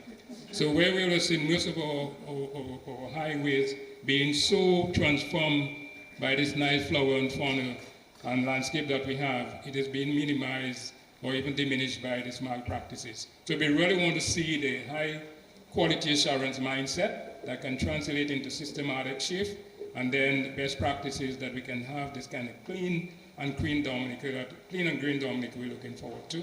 And seeing the shift as well in the solid waste management, where we're seeking to have a reduction in solid waste management by, again, adopting, lessening, reusing, recycling, so we do not have this mammoth overburden of having to transfer things into the landfill. And at the same time, we can subscribe to the circular economy, where people can rather gain, generate revenues from some of our waste and other practices. So it's really ensuring that we have this kind of sought-after destination, one of a kind in the world, by we subscribing to the social and environmental upgrades and upkeep and best practices going forward. Thank you very much. Thank you very much, P.S. Blackmore. Mr. Sands? Promise I'll keep it very, very short. Thank you. See you. So I believe Dominica can lead sustainability not just in the Caribbean but globally. Honestly, what a gorgeous island it is, and we're already nearly there. There's only certain areas where I strongly believe we need to focus on. And like Mother said, it's not just a badge, it's a framework, it's a lasting change that will last forever. It's really changing the planet. And for that to happen, we need to build very, very strong relationships between the government, private sector, and the communities. Without that, we might be able to achieve it, but we wouldn't be able to continue it. And that's very, very, very important. And it's important we get all the communities and the whole population behind us driving it and helping with that change. And yeah, tourism is, especially luxury tourism, is moving towards a more sustainable travel and being more eco-friendly and eco-conscious. So it's very important we achieve it and we all work together to drive it. Thank you very much, Mr. Craig Sands. Final thoughts, Mr. Pemberton. Thank you so much. So I will be brief. The use of the Green Destination certification should really be the starting point for Dominica to write its own sustainability story, right? In the business, we talk about the story and the journey. So Dominica is progressing along its sustainability journey, but the documenting of that journey and the capturing the essence of who we are in the sustainability story has to be one of those key takeaways. So what does it mean to Dominica to be sustainable? What does it mean for the man on the street when they talk about sustainability, that they understand what this truly is? And of course, there's always the option to get help. One of the tools that I've come across that I think it's a really good platform to moving from the action to the validation, which is the certification, and now into the reporting and the communication, is the Global Destination Sustainability Index. And that really is hands-on learning, helping the destination to improve upon its sustainability story and the way that it practices sustainability. So there are lots of tools, lots of resources out there, financial and otherwise, that I would definitely like to understand in the global marketplace. When I go to World Travel Market, when I go to IDB, and I see Dominica, I say, they have something special that I want to participate in.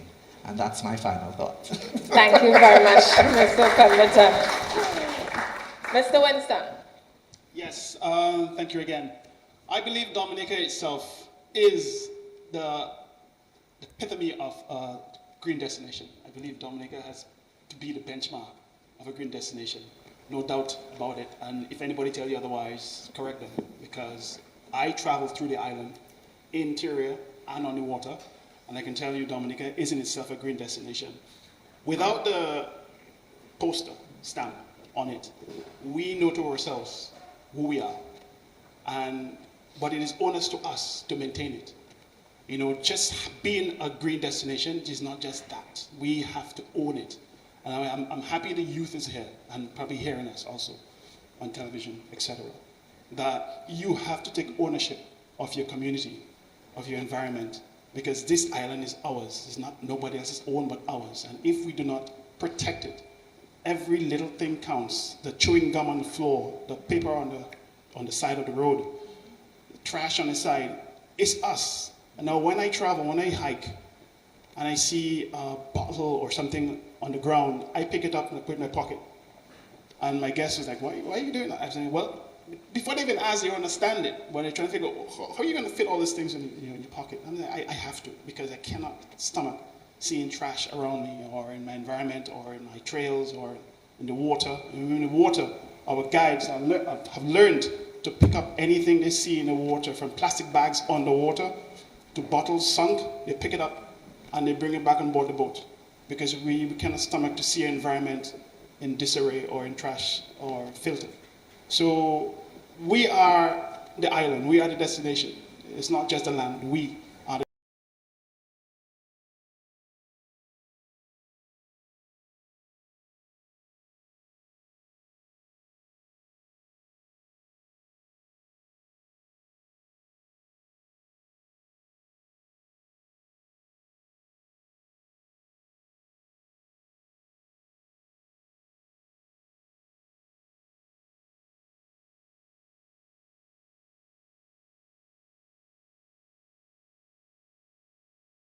So I'm going to ask two persons from my team to walk through the crowd with a microphone.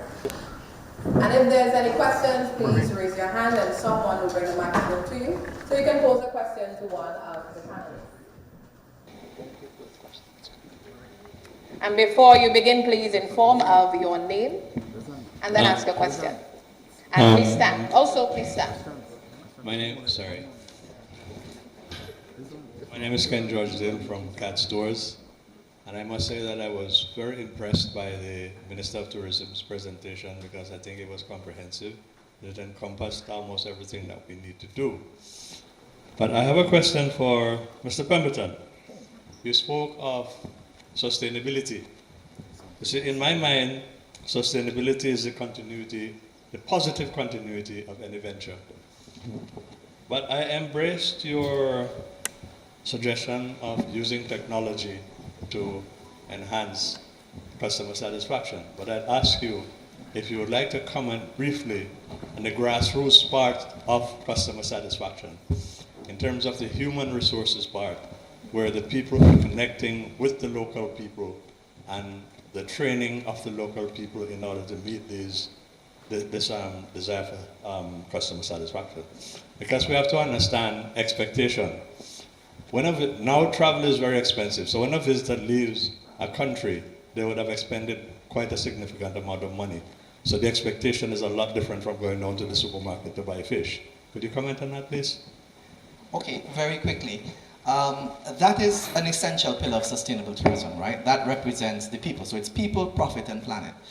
There is definite need for capacity building, but it really, even before we get into the formal training and so on, it really speaks to that ethos of who are we as Dominicans, what is Dominica as a destination, and what's the sustainability story. And remember I said earlier on that tourism has to be developed for us, the local people, first before the visitor. So think of the experience as hosting someone in your home. When you have a guest in your home, you want to be able to tell them about what you're doing in a credible way. What you're doing, why you're doing, about your life, about your journeys, about your hopes, your dreams, your expectations, your aspirations. And this is what the visitor is looking for.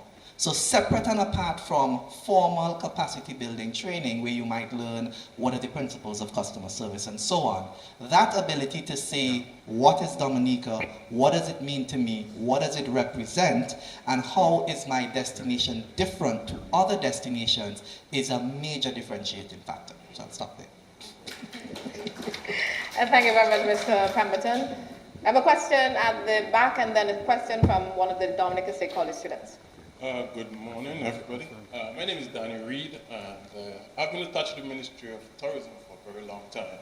And listening to the panelists this morning, I'm very impressed with the discussion. But I just remembered while sitting down here that we've had this discussion before. So just about 20 years ago, more than 20 years ago, we had this discussion, and we went and we subscribed to Green Globe certification. And for several years, more than a decade, we went by these principles. And I wanted to know what was the difference between what we did then on Green Globe, being a global certification, to what we're doing now as to going towards a destination certification. What is the differences? And I could tell you on the Green Globe certification, several other things we did. So as staff of the Ministry of Tourism and DDA, we work with hotels, work with community groups, we work with in terms of different policies, the tourism master plan, all of that was set against the Green Globe certification and their requirements. And even when the technical officers go on site, we check water, we check energy, we check everything, the marine, the environment. And we did a substantial job, and we reported back to the global index, and we got very, very good ratings. And that happened for over a decade. Most of that came to an end at Maria. Maria destroyed everything, and so the continued certification went away. So I'm happy that it's coming back. The question is how different will this one be, and can we learn from this lesson? Because we did a lot of things back then. Even I was just focusing on some of the buildings and facilities that we built towards certification. And for instance, the syndicate facility, this facility was built to be sustainable. So we had self-generating electricity, power, we had our water being recycled, and everything. So that the syndicate facility is geared towards long-term sustainability. And we did it based on, again, the guidelines we received through Green Globe certification at the time. My experience with certification and what we went through and now is that while climate change presents a real challenge, and we have seen it in Maria and some of the events we've had, the real thing for me, and the greatest threat for sustainability is man. And we as human beings, we as Dominicans, we as the mass tourism economy, and people who come to Dominica, what can we, or what should we not do? Because we are sustainable already in many ways. What can we not do? And I didn't hear the panel stress too much on the things that we should not do, because really from my experience, and there's a lot of experience in Dominican tourism, the threat is not necessarily climate change, although that's real, but man, we on a daily basis, our behaviors, our activities, what can we do to protect us as a sustainable nation? Because I see sustainability more as an operational thing. Something for the future, something to ensure that what we enjoy today will be there tomorrow and for the future generations. So that's my comments, but I'm happy to, again, that it's coming around and we can all benefit, because Dominica is a real sustainable country and it's an example for the whole world. Thank you. And we appreciate your comment and your feedback on this matter. Opening the floor to any of the panelists to respond to any question that he would have posed earlier in the discussion. I believe there was 2 questions from the young persons. No, a response to the gentleman. Well, I would just comment on some of the very salient point Danny made. Obviously, as he alluded to the fact that we knew we had the advent of Hurricane Maria, and since you're talking about certification, it's certification of a process, of a facility, of a destination. Of course, you would appreciate the fact that Maria did impact and change things. So it cannot be situation as usual. And as you would really appreciate, it is really seeking to put a system in place to improve sustainable profile. And the sustainable profile has to do in terms of the management, the authority. It could be Discover Dominica, it could be the hotel facility. And the systems and the processes. So the fact that it's a question of just taking it from where left out. But obviously, as you rightly mentioned, Maria would be, in fact, destroy most of the hotel plans and facilities that were there. So obviously, things have to be reassessed and reevaluated. I like the point that you made, that you recognize the human impact on the whole scheme of things. And of course, that is why I was alluding to the fact earlier on, teasing Marvel as usual. We have to understand, and Craig alluded to that to an extent, when we're talking about tourism, tourism is really giving another person, a visitor, an experience of another country. And the experience of the country is heavily predicated on the people, on their lifestyle, the tradition. Some people like to refer to the tangible and the intangibles. Of course, within the Ministry of Environment, we can boast of some of the tangibles. We talk, for instance, the cabrits. We talk about the Mont Wapiton National Park and others. Those are physical assets. At the cabrits, we have our architectural edifice and everything else there. The intangibles are very important. Our customs, our dance, our cuisine, again, that is very important. And so all those things are experiences people want to share. Then these things will change. Even though our national dish, of course, has changed. It is right now Callaloo. We knew before it was mountain chicken, but since we know that we have some issues with the mountain chicken, is no longer that. So it's a dynamic process, and because it's a dynamic process, it has to be something in continuity. And of course, it's not just a question of an end, is eternity. I mean, it's a continuous process. So it's a really need to ensure that people don't become complacent, but to maintain the focus, the commitment, and most importantly, the mindset and best practices that is required for sustaining the destination certification. Permit me to say that about 20 years ago, social media wasn't so prevalent. and the advent of social media. So, of course, brilliant. Dominica has always spoken Nature Island of the Caribbean. We've always spoken about preservation.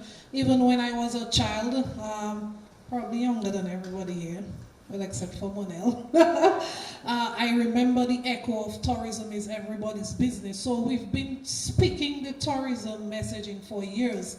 But based on what you asked, one of the things I can say that is different now, two things: the advent of social media and the rise of the internet, where people have become so much aware. Because I spoke to my class a few nights ago. They asked a question and I told them the definition of sustainability 20 years ago, and he gave the example of not cutting down the trees and so on, and the definition of sustainability today is different. It incorporates the people, it incorporates the planet, and so on. So the people now are part of the whole sustainability efforts, how you can benefit, how you can build a family on tourism and so on. So because the internet has made us become so aware of each other's environment, that led to the redefining and the repositioning of the sustainability in everything that we're doing. And then there comes the natural disasters and the pandemics,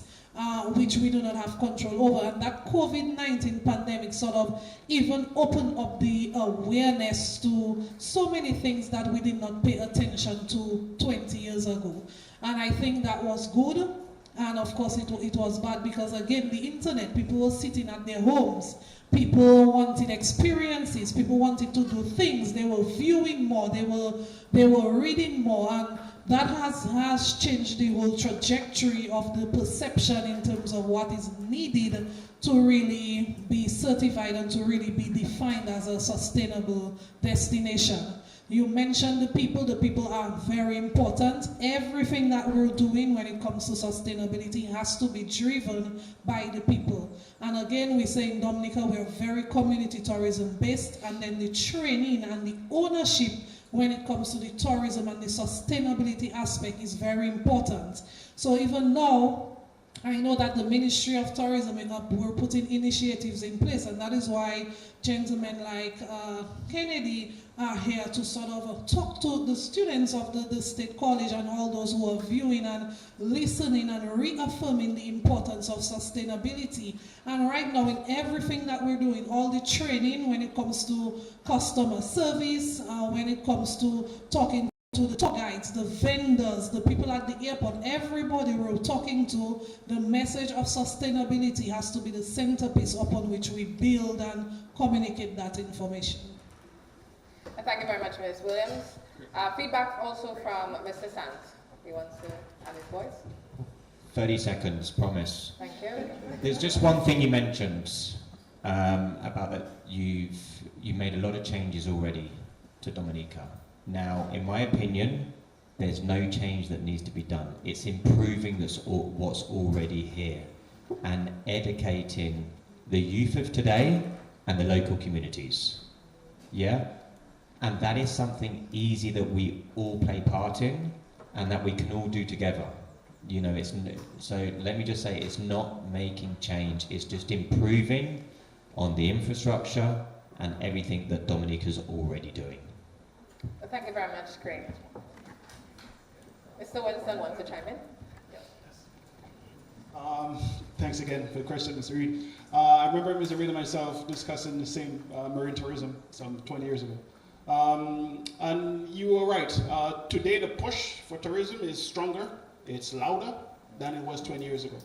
So, also with the advent of Hurricane Maria, I think today it takes years for improvement or for recovery after major disasters. Some countries take 40, 50 years, some countries a lifetime to have an improved sector.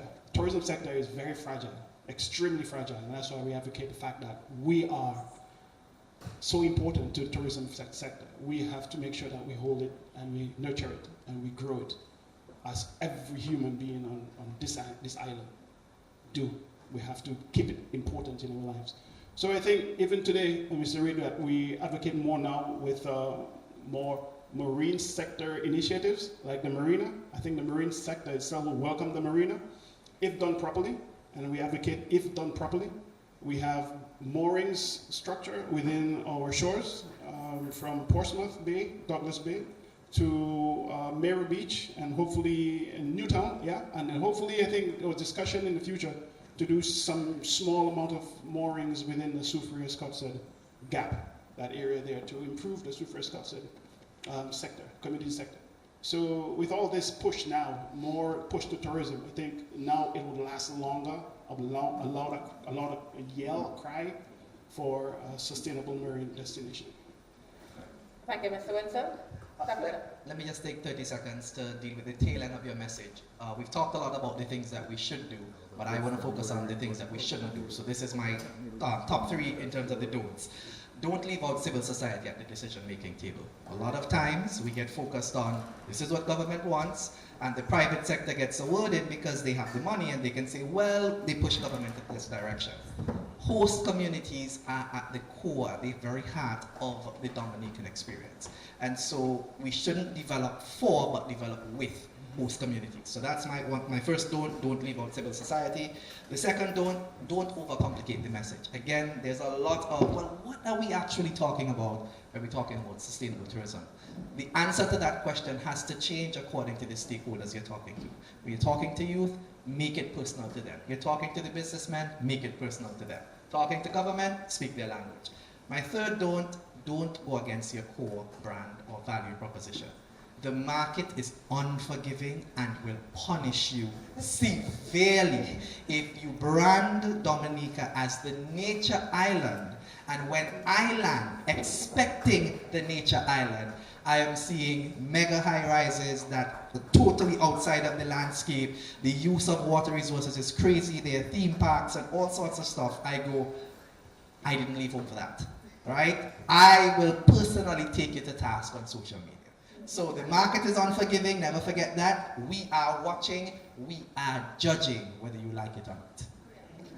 Thank you very much for that, Mr. Captain. We have a question from a student from the Dominican State College.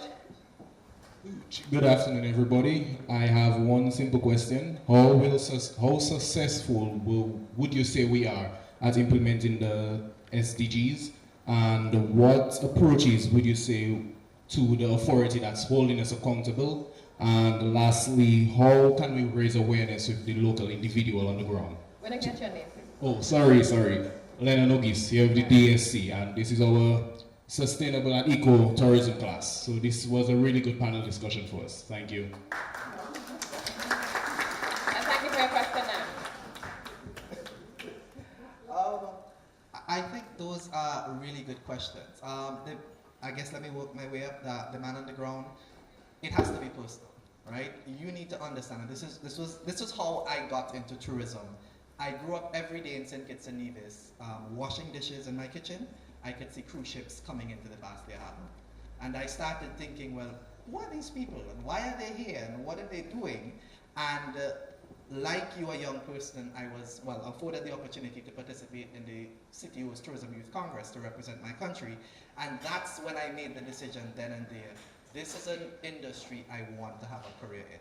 So it became, and it is very personal to me. So when I meet with destinations, stakeholders, government, donor agencies, it's very, very personal. So I think starting at that foundational level, it then becomes very natural for you to recognize the role you play in tourism, and a key differentiating point here, the difference between service and servitude.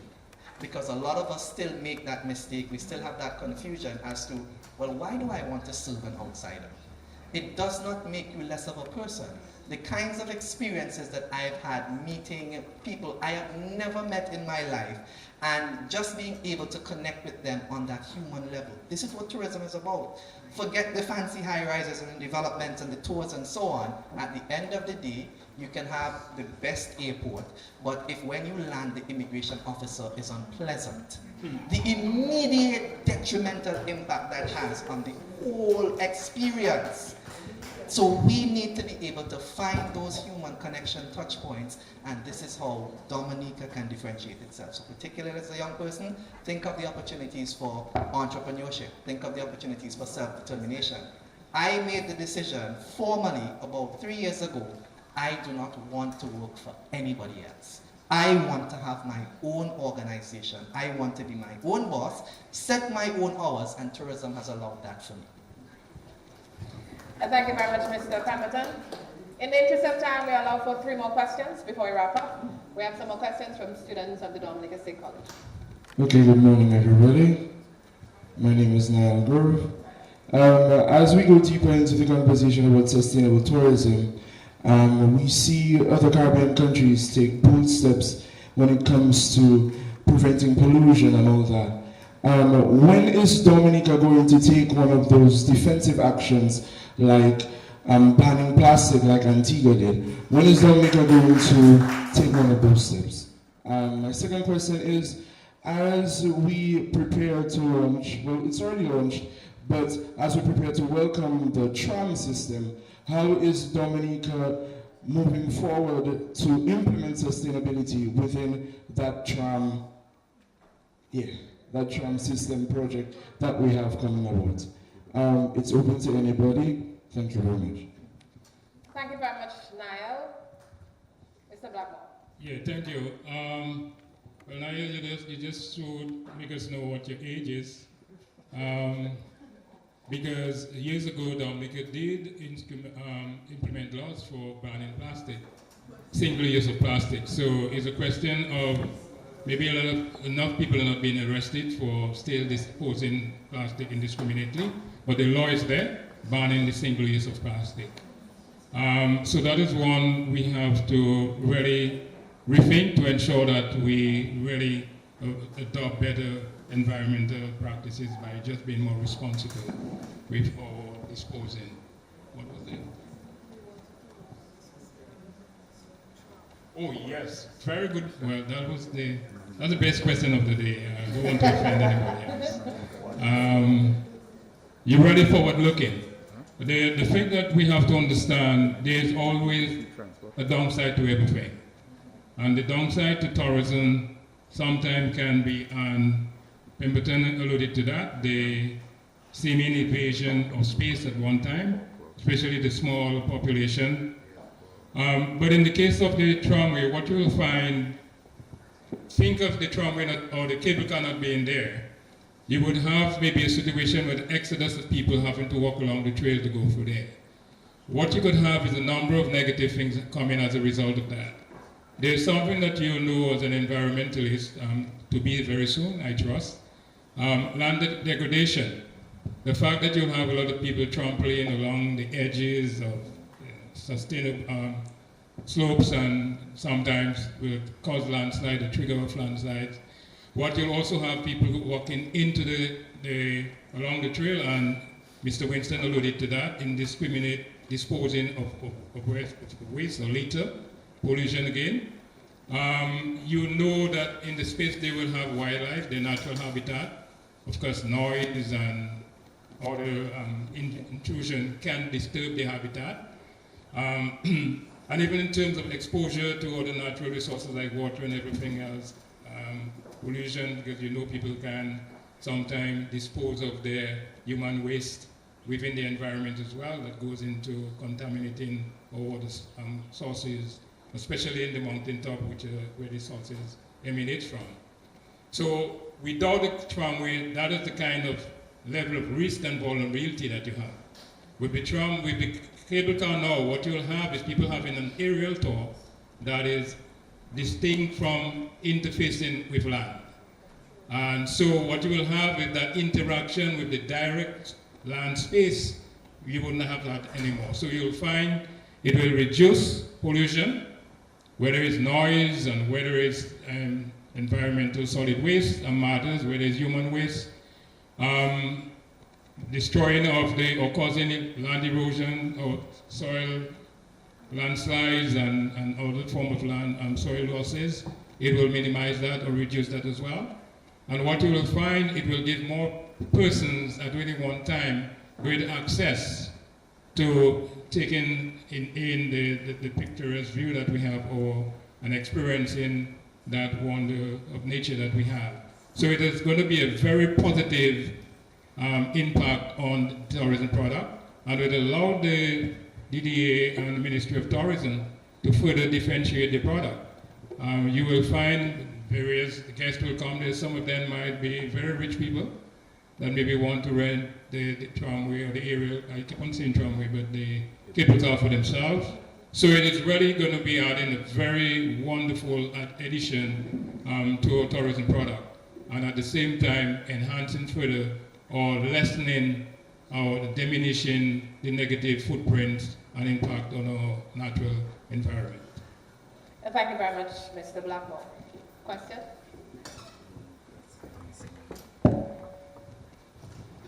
Hi, my name is Kia Kazumi, and I have two questions. Firstly, what are the factors that are holding us back from achieving sustainability and sustainable tourism?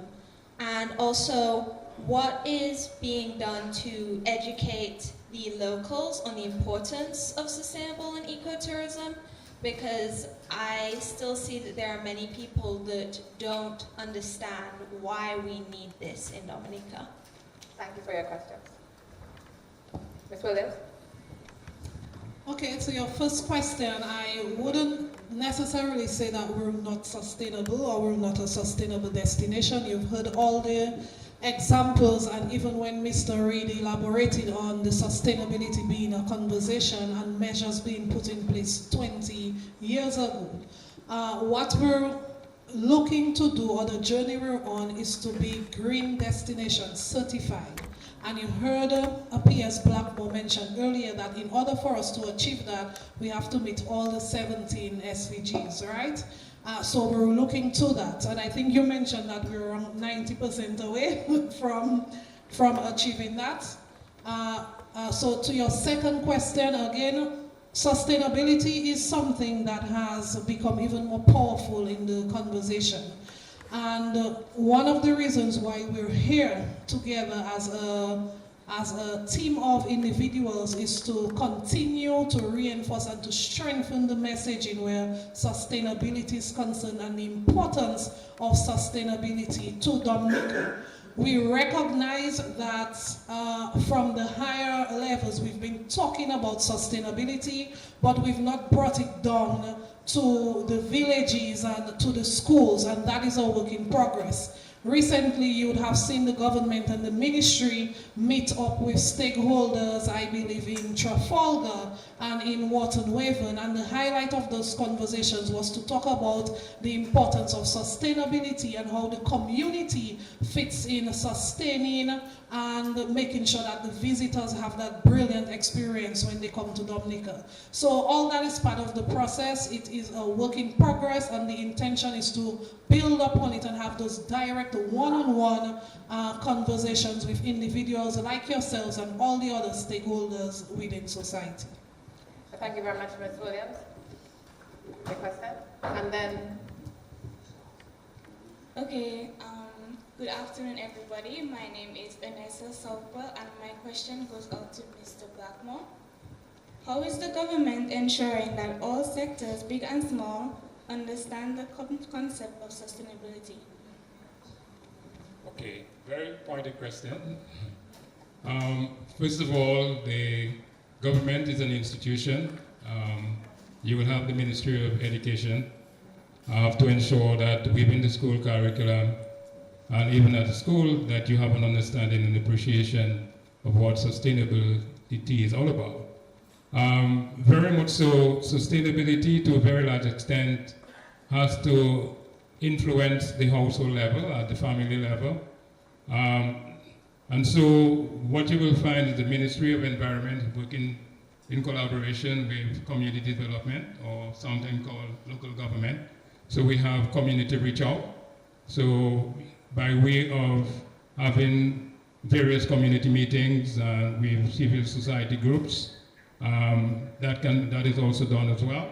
And very importantly as well too, what is being done by way of project implementation. For instance, right now, under the DN UNDP project we have going on in the Carinago territory is seeking to use the project by way of adaptation, where we build in resilience by way of what the people are doing, whether it's in terms of the agricultural practices, whether it's in terms of the arts and crafts, whether it's in terms of the other way of life. So it's using a series of approaches where you would have what we call maybe the softer aspect of things by community meetings and various other ministries getting involved, one-on-one through the curriculum doing it. But we also undertake projects to ensure that you can do very practical, physical things to make people understand and appreciate. And one of I mentioned earlier on in my initial remarks, what we're doing right now by way of a multipurpose center in the Carinago territory. That again, when we talk sustainability, it's almost synonymous again with resilient. And of course, as I mentioned earlier on, the country has made a decision to be the first climate resilient country by the year 2030. So it's a series of projects and of course various programs on the various community levels for doing that. Thank you very much, Mr. Blackmore. We'll accept one more question from the gentleman at the back. Yeah, it's just a quick question. The lady said we're 90% away from, or is it 90% on the way to? Just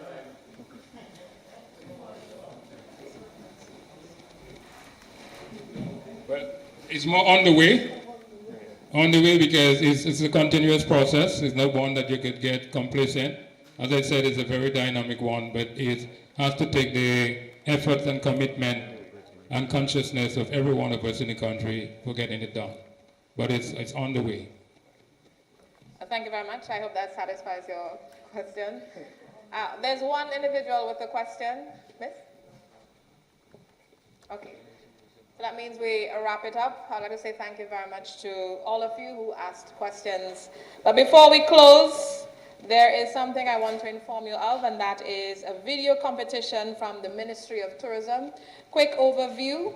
It is a clean and green video competition. Your video should reflect your passion, knowledge, and ideas about how everyone can contribute to a cleaner, greener, and more sustainable tourism experience in Dominica. The deadline is June 14th, 2025. The details of the competition can be found on the Ministry of Tourism's Facebook page and also on Discover Dominica Authority's Facebook page and Instagram pages as well.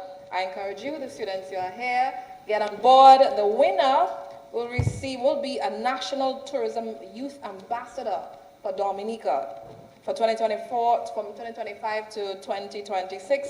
So you will achieve that title. Amazing, right? Not bad at all. Take part, yes?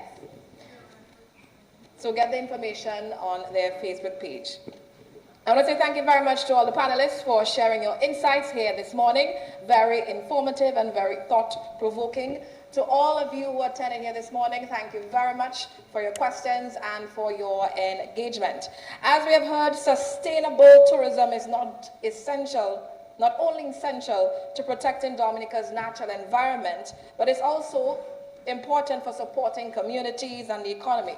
It is a shared responsibility, and as we say, tourism is everybody's business. We should all play our part. So I encourage everyone here and those of you who are listening to take action, play an active role in the journey towards Dominica achieving that green certification in the near future. Together, we can ensure that Dominica remains the nature island of the Caribbean, thriving, resilient, and a green destination for generations to come. So on behalf of the Ministry of Tourism and Discover Dominica Authority, I thank you once again for your attendance and participation this morning. This was Nature Talks.